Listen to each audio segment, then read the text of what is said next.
Sporting Journal Radio, presented by Onyx. If we had that early teal season, the number one complaint, or let's see, what's the right word for it? The number one argument I hear from people against the early teal season is that somebody's going to be stomping a wood duck into the mud because they shot it by accident.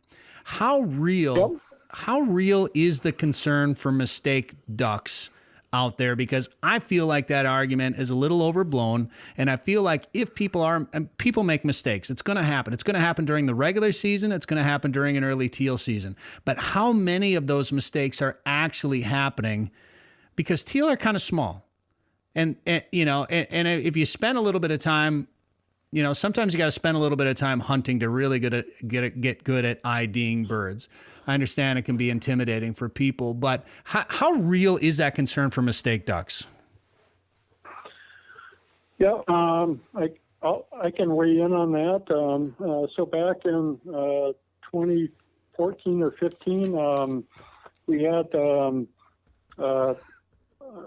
Iowa, Wisconsin, Michigan all opened early teal seasons, did spy blind work, experiments to sort of assess the non-target take for 3 years. And I think the non-target take was something like 6%. And the criteria from the Fish and Wildlife Service was up to 25% non-target take. So way below the non-target take level. And, states around us, I don't know until we actually opened it, teal season here. We certainly have more diversity of breeding ducks here, but I don't know that our hunters are any better or worse than other hunters in other states.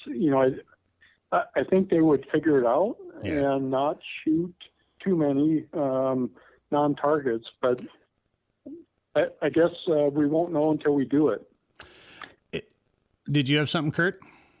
Yeah, I was going to ask are you implying then that there would be some kind of monitoring or assessment to see what that non-target take is? Yeah. So if we open a teal season, we would have to do a 3-year experiment, and with spy blinds and a bunch of staff, essentially trying to watch hunters and see what they shoot and don't shoot at. And that's, I guess, kind of in place if we want to open a teal season. Hear more at sportingjournalradio.com or wherever you get podcasts. Onyx Hunt. Ever heard of it? Next time you see that guy at your local shop who always punches his tag on a stud whitetail, ask him. He'll tell you about the most trusted source for mapping, with nationwide landowner names, private and public land boundaries, including walk-in areas, map tools to mark spots, and the ability to view your maps without cell service. And that's just scratching the surface. It's your time to be known as the big buck guy around town. Download the leader in hunt mapping on Google Play or the App Store. Onyx Hunt. Know where you stand.